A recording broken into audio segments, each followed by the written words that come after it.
Capítulo 2. Sufocando a palavra. Listam-os falando sobre atos do coração, atitudes e ações que podem causar o afastamento do nosso primeiro amor por Jesus Cristo. Quero falar sobre um ladrão de amor, que é muito importante, mas pode não estar evidente, uma atitude imprópria em relação à palavra de Deus. Quando o meu amor por alguém não é o que deveria ser, meu interesse por ele ou por ela não é mais o mesmo. Quero observar as palavras do próprio Jesus em Lucas 8, onde ele conta uma história que usa o conhecido para explicar o desconhecido.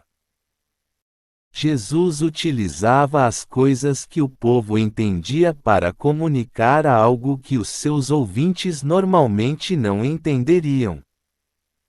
Neste caso, ele usou o físico para explicar o espiritual. Lucas diz no versículo 4 que uma grande multidão se agrupou para ouvi-lo ensinar. O povo gostava de ouvir Jesus falar. Eles gostavam da forma como ele tomava as coisas normais do dia a dia e as transformava em grandes verdades espirituais. Foi o que ele fez nessa ocasião. A parábola do semeador. Jesus contou uma história sobre um fazendeiro que saiu para semear.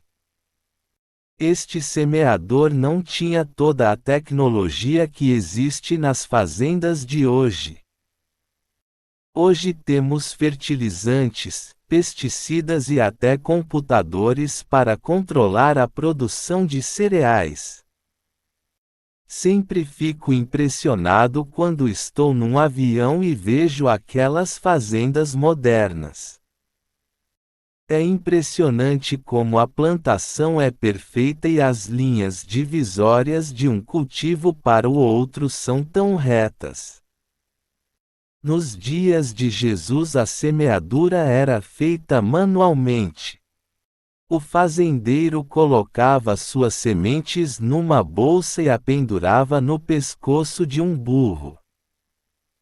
Ele levava o burro para a área em que ia plantar, enfiava a mão na bolsa cheia de sementes e as lançava na terra. As sementes caíam por todas as partes. A ideia era saturar a terra com sementes para que o semeador tivesse pelo menos algumas sementes fecundadas. Este é basicamente o quadro que Jesus está tentando pintar na mente das pessoas.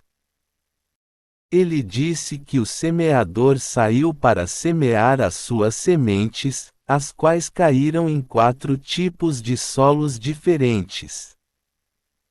Os solos. Uma parte das sementes caiu ao lado da estrada, onde foi pisada, e as aves do céu a comeram.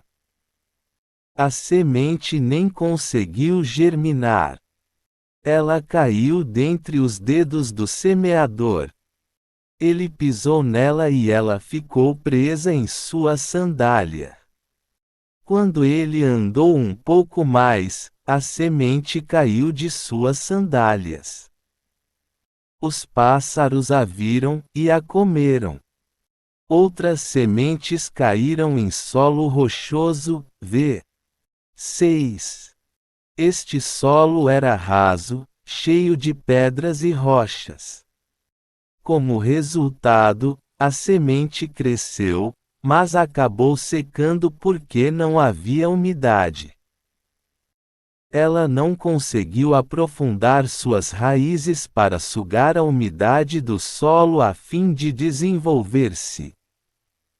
O solo não podia sustentar a vida daquela semente. Jesus continuou. Outra caiu entre espinhos e, crescendo com ela os espinhos, a sufocaram. V. 7. Evidentemente os espinhos cresceram mais rápido e eram mais fortes que a planta, e havia tantos espinhos que sufocaram a planta até que ela morresse. Finalmente Jesus disse que outra caiu em boa terra e, nascida, produziu fruto, a 100 por 1. V. 8. Este solo tinha o equilíbrio correto. Ele era rico em nutrientes e produziu o resultado desejado. Jesus terminou a parábola com o seguinte desafio: quem tem ouvidos para ouvir, ouça. V. 8. O Senhor sabe que temos 2 ouvidos, mas também sabe que é possível ter luz e, ainda assim, não conseguir ouvir. O que ele está dizendo é: preste bem atenção. Quando um professor diz isso numa sala de aula, você sabe exatamente o que ele está querendo dizer. Ele está alertando, e melhor você ter certeza de que está entendendo o que acabei de explicar, porque terá de responder isso na próxima prova. A questão: qual a melhor coisa a fazer se você não entendeu o que o professor acabou de explicar? Você deve levantar a mão e pedir para ele explicar novamente. Foi o que os discípulos fizeram no v. 9. Os seus discípulos perguntaram o que ele queria dizer com essa parábola. Em outras palavras, eles estavam dizendo: Jesus, não entendemos o que você está falando. Um semeador saiu para semear.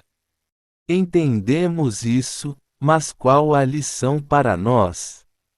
Jesus fez uma declaração espetacular antes de explicar o significado da parábola.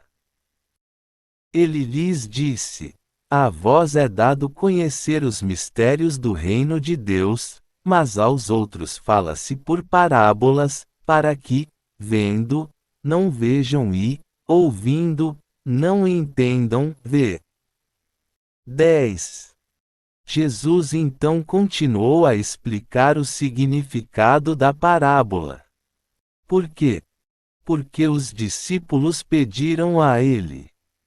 A multidão se reuniu porque gostava de ouvir as histórias de Jesus. As pessoas gostavam da maneira como Jesus ensinava. Elas gostavam de ouvi-lo falando de um jeito que as pessoas comuns podiam entender. Elas gostavam da habilidade de Jesus ao esclarecer as verdades divinas. A multidão gostava de ouvir Jesus, mas ninguém nunca se aproximava para fazer a pergunta mais importante: Jesus, o que o Senhor quer dizer? As pessoas estavam satisfeitas somente com a informação, e não se importavam com a compreensão. Existe um princípio importante aqui: sua habilidade em perceber as verdades divinas está relacionada com o quanto você quer conhecê-las. Se você está satisfeito com uma história aqui e outra ali, se lhe bastam sentimentos e experiências emocionais, você não vai compreender totalmente o que Deus tem para você em sua palavra. Se você está satisfeito somente em aparecer na igreja nos cultos, se coloca a aparência cristã à frente da vida cristã, então vai sair vazio da igreja após as reuniões. Perderá muitas coisas que Deus quer fazer por você e os benefícios que Ele quer lhe dar. Será um cristão anêmico. Isso é o que estava acontecendo nessa passagem. As pessoas gostavam de ouvir Jesus pregar, mas a maioria não amava ao Senhor, pelo menos não da maneira a qual estamos nos referindo neste livro. Uma vez que Jesus não era o seu primeiro amor, sua palavra não era a preocupação principal da multidão. Não basta ouvir um bom pregador, nem mesmo se for Jesus em pessoa. Nós precisamos ir além e perguntar: Jesus, o que o Senhor quer dizer com isso? Vamos começar a fazer isso agora. A dificuldade em responder. Jesus começou a responder aos seus discípulos explicando a parábola. Esta é a parábola, a semente é a palavra de Deus. Os que estão à beira do caminho são os que ouvem. Depois vem o diabo, e tira-lhes do coração a palavra, para que não se salvem, crendo. W. 11,12. Jesus disse que a primeira resposta à palavra é ilustrada pela semente que caiu na beira da estrada.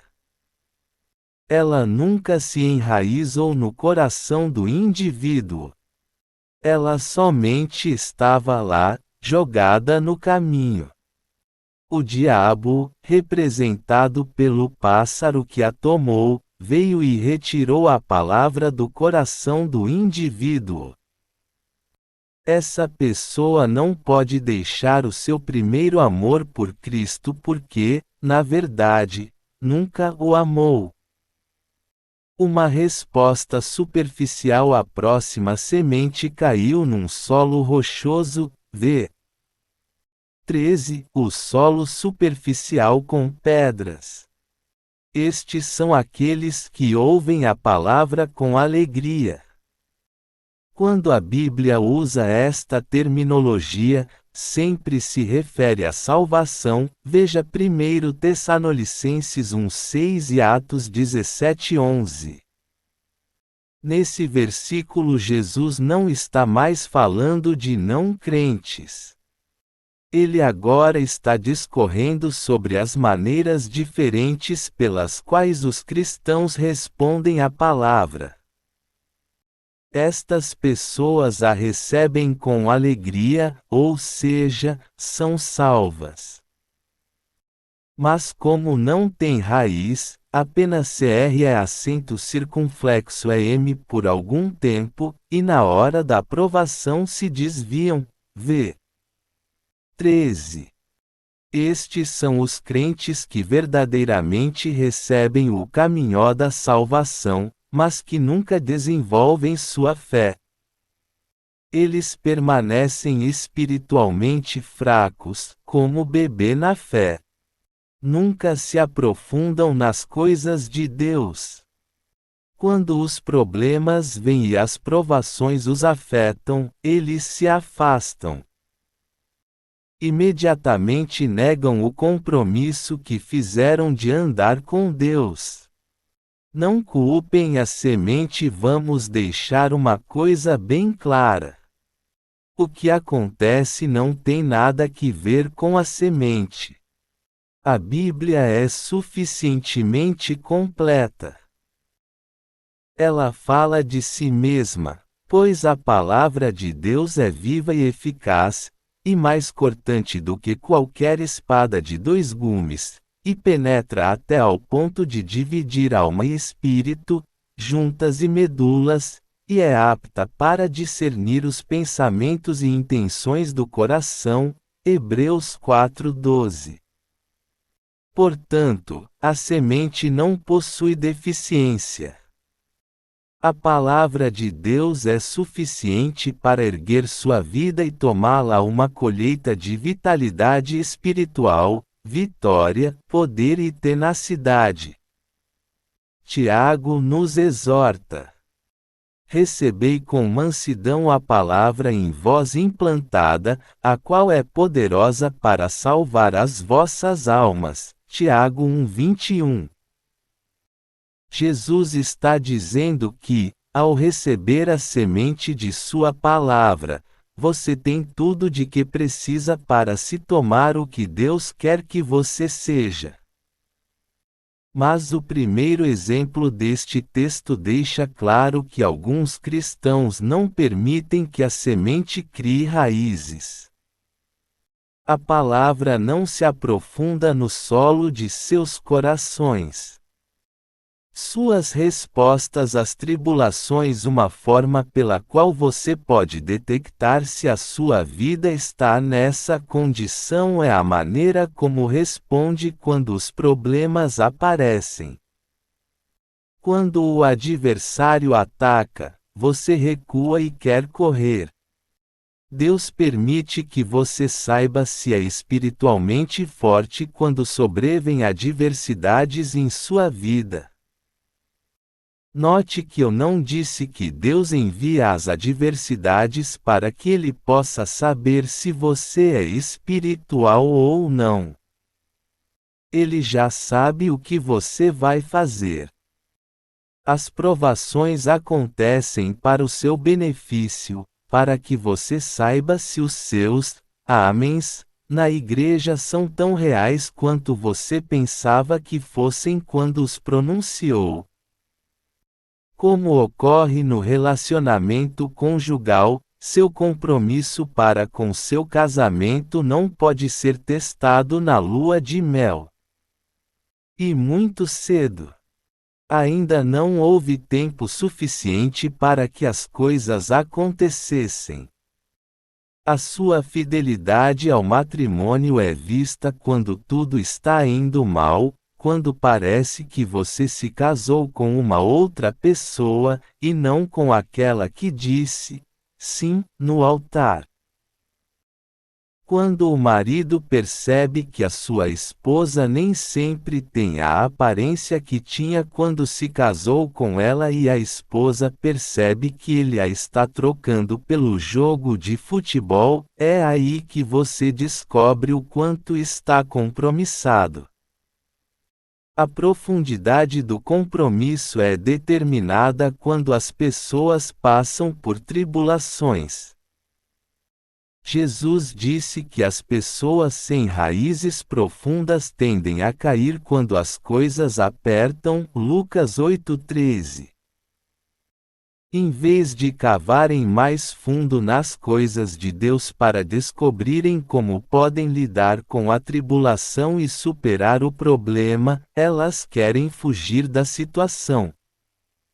Não querem ser identificadas como pertencentes a Cristo. O amor dessas pessoas por Jesus fica seriamente comprometido.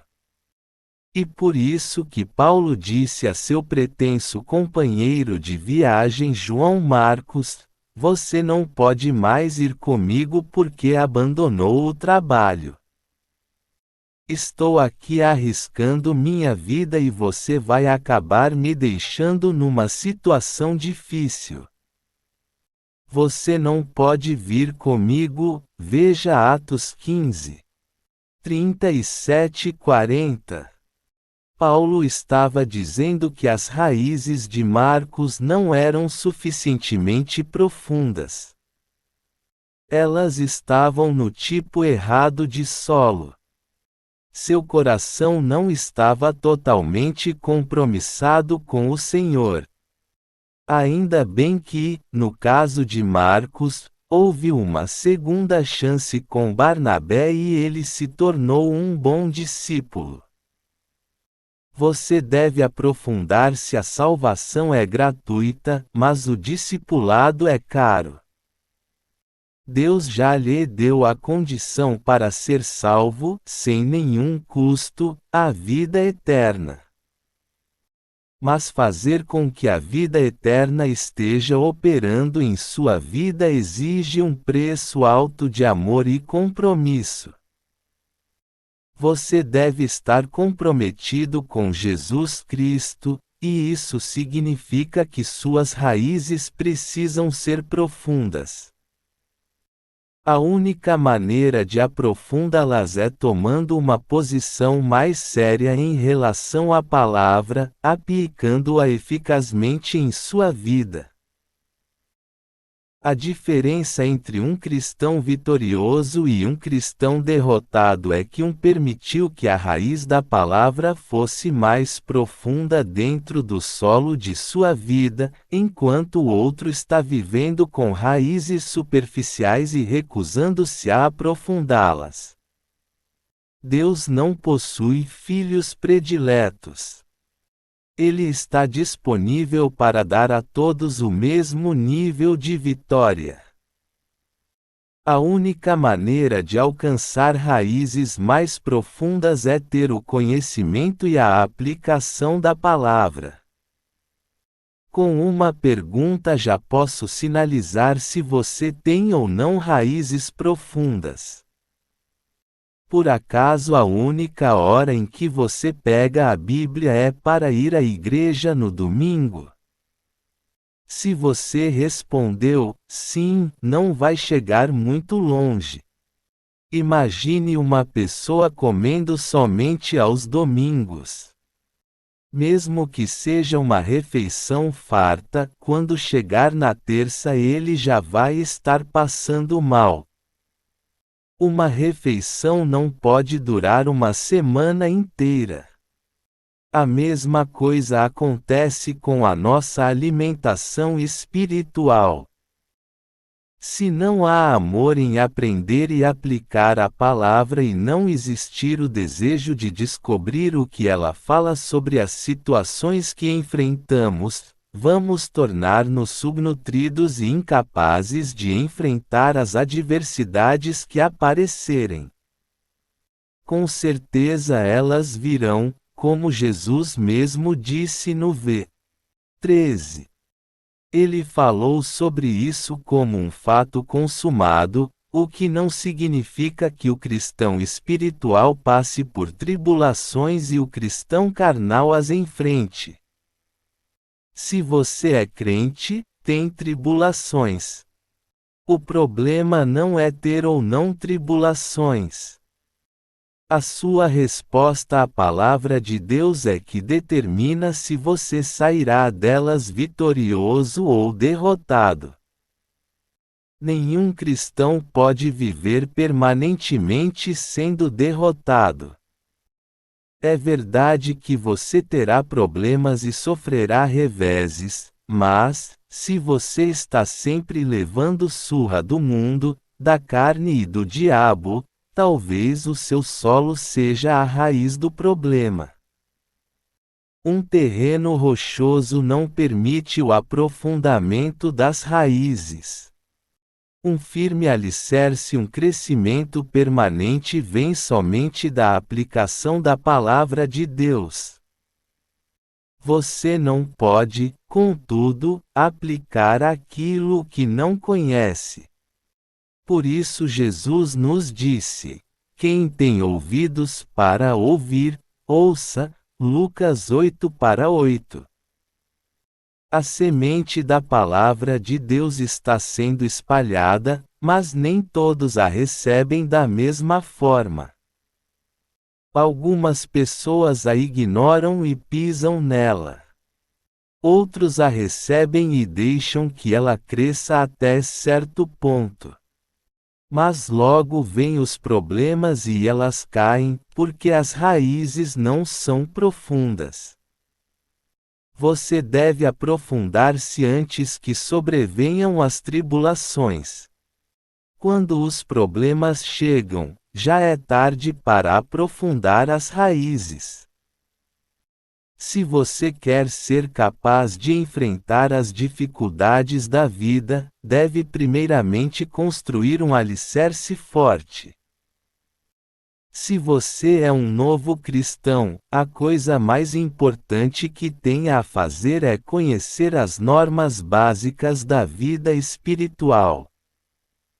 Se você conhece o básico, já pode construir um alicerce forte e crescer. Os alicerces não são bonitos. Qual foi a última vez em que você saiu em busca de alicerces? Você não sai por aí procurando um alicerce, você procura a casa pronta. Seu desejo é o de ver a casa, as janelas, o tamanho, o acabamento e os quartos. Tudo isso não vale nada se o alicerce for feito sobre a areia. Uma casa, assim como você, precisa possuir uma base sólida. Você pode construir o que quiser sobre uma base firme. Os cristãos que são feitos de solo rochoso necessitam de raízes profundas e de um alicerce forte. Escolhendo o mundo em vez da palavra em Lucas 8,14, Jesus começou a explicar aos seus discípulos o terceiro tipo de solo descrito em sua parábola. A que caiu entre espinhos são os que ouviram e, com o passar dos dias, são sufocados com os cuidados, riquezas e deleites da vida, e seus frutos não chegam a amadurecer. Essas pessoas produzem frutos, mas não conseguem fazer com que eles amadureçam, nunca chegando ao tamanho ideal. O grupo de pessoas que já observamos é composto por aqueles que mal conseguem levar a vida cristã. São crianças na fé. As pessoas às quais Jesus está se referindo agora são um pouco mais maduras, são como adolescentes. Mas, ainda assim, suas atitudes em relação à palavra de Deus são inadequadas. Nós sabemos que eles cresceram um pouco porque deram algum fruto. O problema é que o fruto não amadureceu. Eu recordo que, quando tinha 16 anos, queria que meu pai me desse todos os privilégios de um adulto. Eu sempre lembrava a ele: pai, já sou quase um homem, mais 2 anos e eu vou ser um adulto. E melhor que o Senhor me deixe agir como adulto desde já.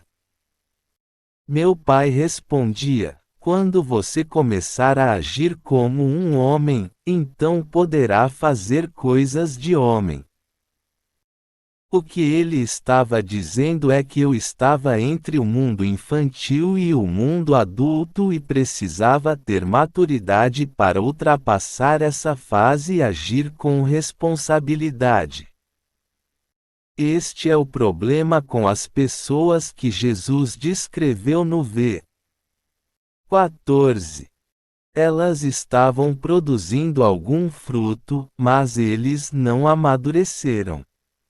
A razão deste crescimento entravado, segundo Jesus, é que estes cristãos estavam sendo sufocados. Sufocando a si mesmo. Alguns cristãos não sabem administrar as suas prioridades. A vida espiritual deles está sempre embaraçada com coisas estranhas a ela.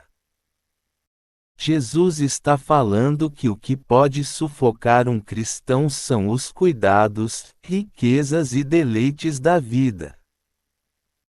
Você sabia que, quando permite que as riquezas, diversões e preocupações tomem-se o centro de sua vida, está cometendo suicídio espiritual? Jesus disse que isso sufoca você. Se você já foi asfixiado antes, sabe que não é nada divertido. Você não pode respirar. Se você ficar sem ar por muito tempo, vai acabar morrendo porque o oxigênio necessário para manter sua vida foi cortado. Isso é muito sério. Quando você permite que os cuidados e preocupações desta vida sejam uma prioridade acima das coisas do reino de Deus, a Bíblia diz que você está colocando uma corda no pescoço e pode ficar sem ar até a morte. Muitos cristãos estão cortando o seu esôfago espiritual. A vida deles está tão repleta de prioridades erradas que o fluir do poder e da orientação de Deus está sendo cortado. Muitos crentes estão sendo asfixiados espiritualmente. Eles dizem: não consigo respirar. Sou um miserável e vivo constantemente deprimido. Não consigo ter alegria na minha vida.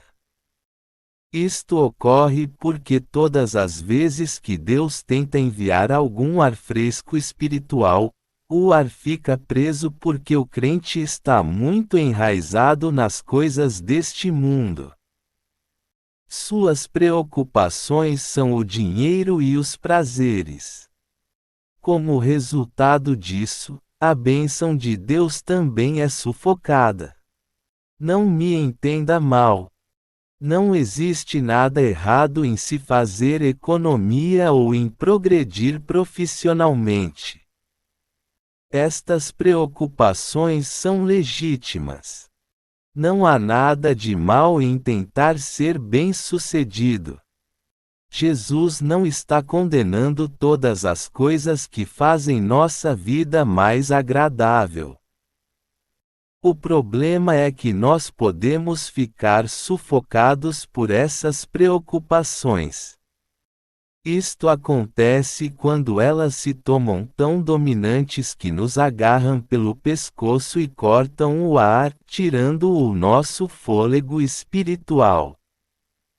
Os cuidados da vida, embora estejamos vivendo nesta vida, Deus não quer que sejamos escravos dela.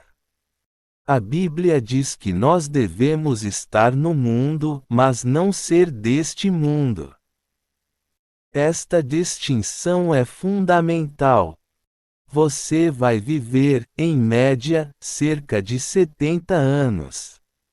Durante este período, irá participar das rotinas diárias da vida. Mas você não deve ser deste mundo durante esses 70 anos. Ou seja, você não pode permitir que o mundo dirija a sua vida e determine os seus objetivos. Você não foi criado para ser guiado pelas coisas que controlam este mundo. Muitos de nós cristãos, estamos dedicando tanto tempo a ser Joões e Josés que não temos tempo para ser como Cristo. Perdemos tanto tempo procurando atender às expectativas dos outros que não chegamos nem perto de ser o que Deus quer que sejamos. Se você não tomar cuidado, poderá passar sua vida inteira tentando agradar aos outros. Então Jesus irá encontrá-lo no reino e dirá: como é que você fez isso comigo? Eu o amei, dei minha vida por você, e me certifiquei de que tivesse todas as coisas necessárias. Porém você nunca fez minha vontade porque somente se preocupou em agradar aos outros. Isto é o que significa ser deste mundo. Este ponto é crucial em relação ao nosso amor por Cristo. Ouvi alguém dizer que o amor se soletra assim, TIMP o tempo. Creio que isto seja verdade.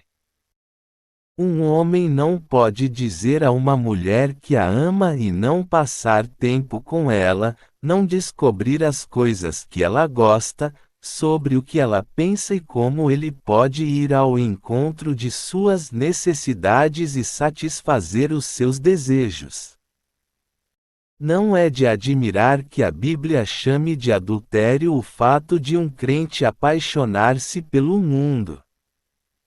Jesus Cristo deve ser o primeiro amor em nossos corações.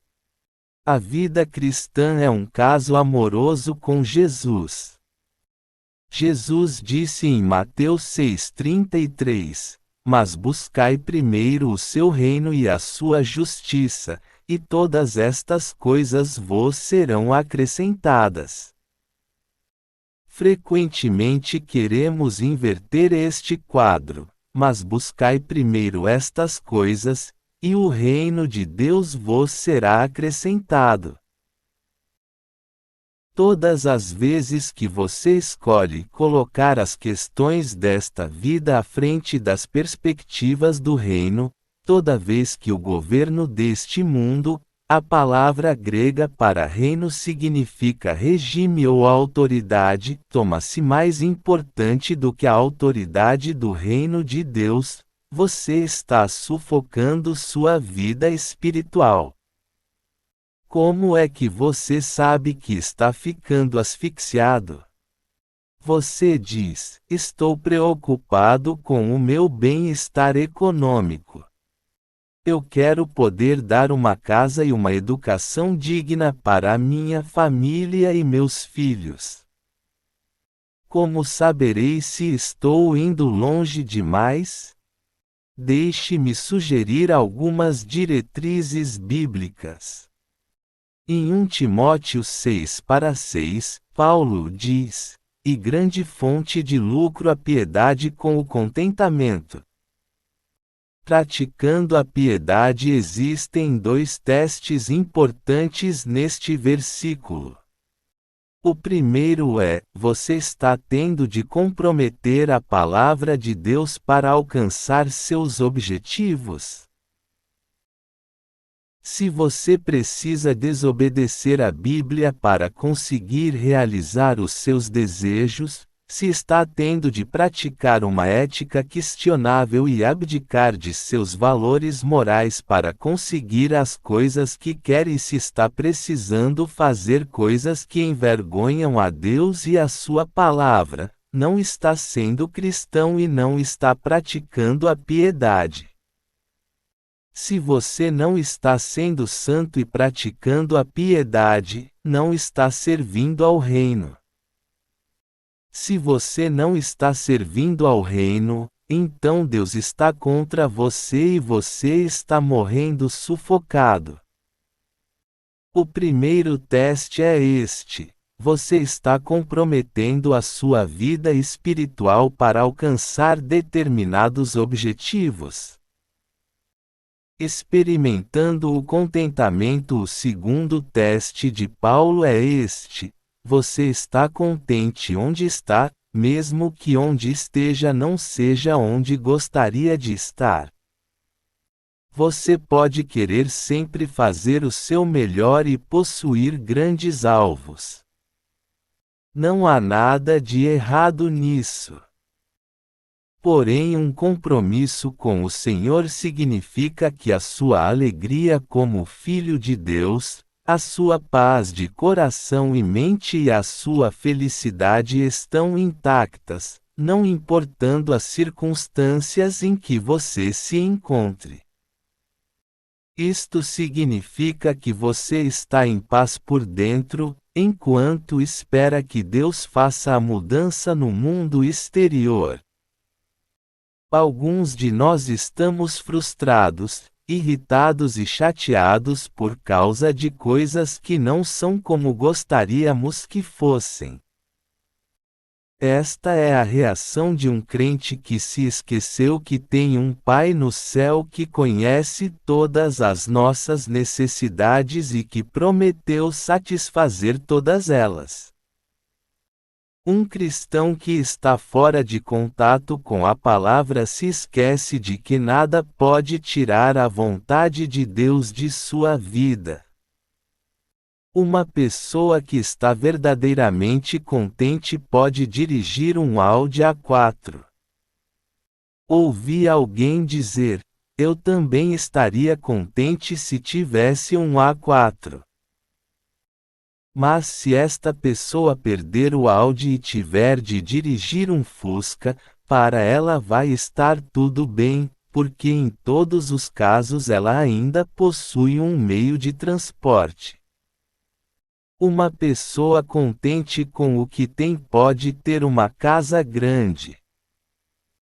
Mas se ela perde o seu trabalho e tem de se mudar para um apartamento pequeno, ela suporta bem isso, porque ainda tem um teto para morar. Alguém que possui o contentamento de Deus pode agradecer a Ele pelo filé mignon ou por um simples ovo frito, porque ela tem alguma coisa para comer e sabe que foi Deus quem supriu suas necessidades. Eu poderia multiplicar estes exemplos, mas você já captou a ideia.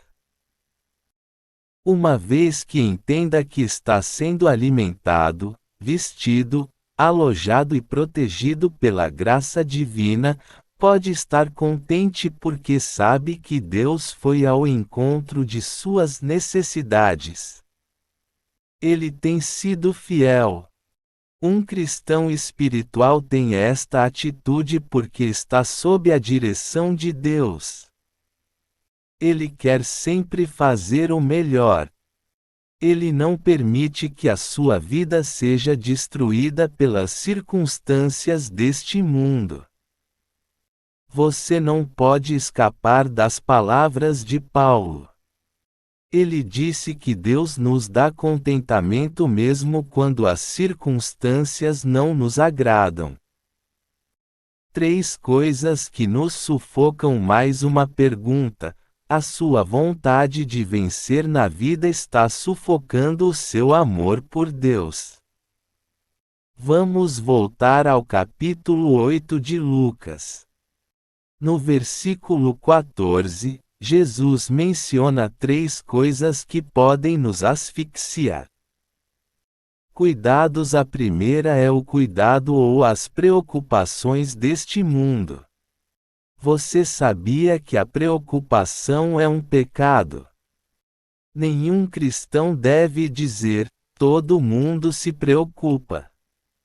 Esta declaração é irrelevante, porque nem todas as pessoas são cristãs e nem todos os cristãos são espirituais.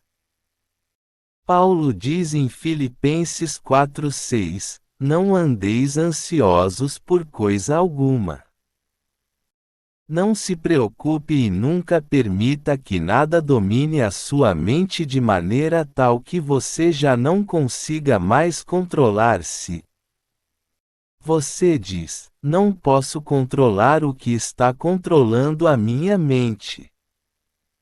Claro que pode, porque Filipenses 4:6 continua dizendo: mas em tudo, pela oração e pela súplica, com ações de graças, sejam as vossas petições conhecidas diante de Deus.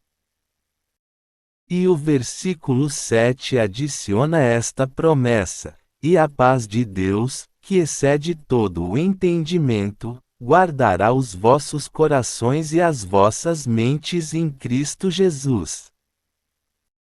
A palavra guardar significa vigiar, colocar uma proteção ao redor de sua mente, para que quando a preocupação ou algum outro problema aparecer, os soldados que montam a guarda em sua mente possam removê-la. Se você orar, em vez de se preocupar, Deus montará um escudo ao redor de sua mente. A ideia é que toda vez que você começa a se preocupar, você deixa de orar, porque não pode fazer as duas coisas ao mesmo tempo. Você pode orar ou se preocupar, mas não pode orar e se preocupar. Deus quer que você ataque a preocupação com a oração da fé. Não estou falando sobre preocupações legítimas. Falo de situações que o acabam imobilizando quando você se preocupa. Jesus diz que a preocupação vai estrangular o seu crescimento. Riquezas. A segunda coisa que Jesus menciona são as riquezas. Quando seu amor pelo dinheiro, não é o fato de ter dinheiro em si, suplanta o seu amor por Deus, você está se afogando em sua carteira. Como é que você sabe que ama o dinheiro mais do que ama a Deus? Quando você precisa escolher entre o dinheiro e Deus, quem ganha? Jesus disse que você sabe o que ama observando os seus investimentos. Mateus 6, 19 a 21. Quais são os seus investimentos espirituais? O que você dá ao reino de Deus e quais são as coisas que compra para si mesmo? Quanto dinheiro você está disposto a perder para não comprometer os seus valores espirituais? Este é o X da questão. Quando devemos recusar o ganho financeiro? Quando um negócio prejudica a reputação do reino? Podemos dizer qual é a qualidade do nosso verdadeiro primeiro amor pela análise das decisões financeiras que tomamos no nosso dia a dia. Certas pessoas gostam de fazer alguma coisa para Deus uma vez ao ano. Penso nas pessoas que somente vêm à igreja nos dias de festa. Na minha igreja, em Dallas, precisamos realizar 3 cultos na manhã no dia de Páscoa para atender as pessoas que só vêm à igreja em ocasiões festivas. A multidão vem e se sente muito orgulhosa porque esteve na igreja num dia especial e se abriram para Deus. Mas, pelo resto do ano, a maioria das pessoas passa todo o tempo asfixiadas pelas preocupações da vida. Prazeres. Jesus disse que o prazer tem a capacidade de sufocar o relacionamento com a sua palavra. Não preciso dizer a vocês que a cultura do final do século XX é direcionada para o prazer. Temos a televisão e o videocassete. Não queremos perder ou renunciar a nenhum dos prazeres da vida. Se nos cansarmos de assistir à televisão, podemos ir ao cinema. A busca pelo prazer é hoje um tipo de loucura que aflige a nossa sociedade. Buscamos o prazer, com muito prazer. Todas as vezes que uma pessoa vai contra essa cultura, alguém sempre discorda dizendo que existem coisas que são prazeres legítimos, como desfrutar das artes ou do entretenimento em geral. Não discuto estas coisas porque isso não me preocupa tanto.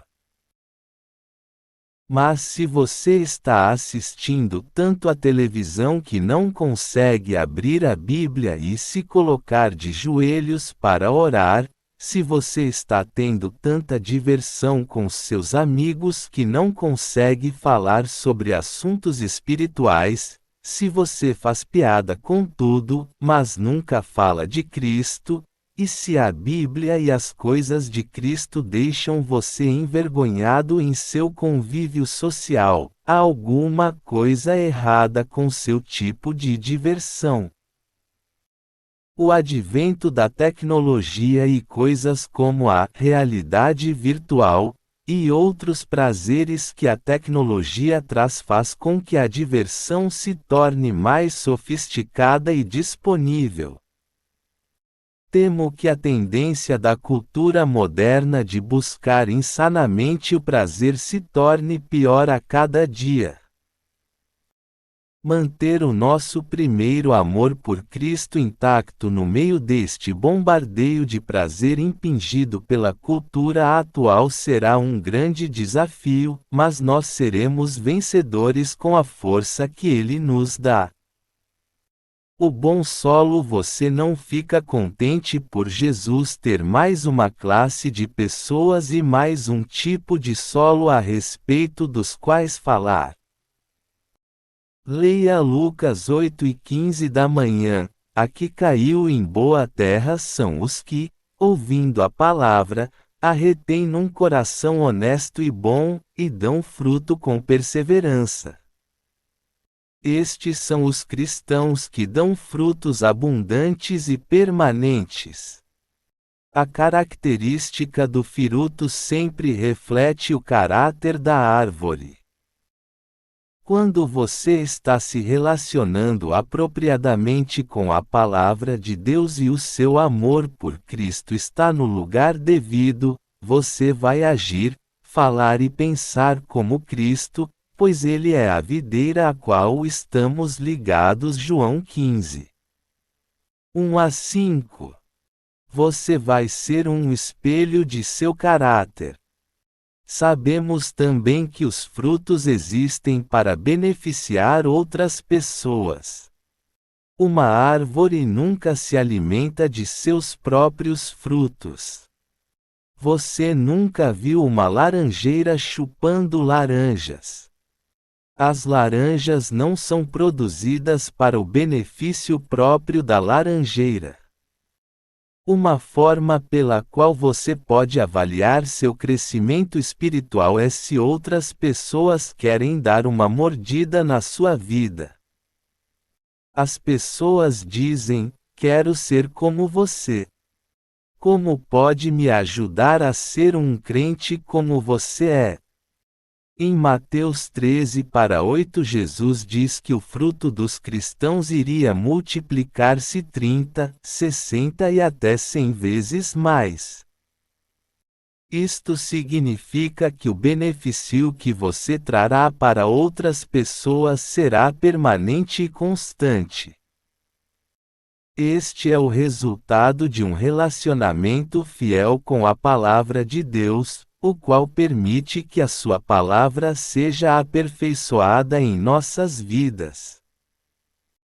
Os crentes que se desviaram e deixaram o seu primeiro amor por Cristo somente produzem frutos que crescem e logo caem, sem nunca amadurecer.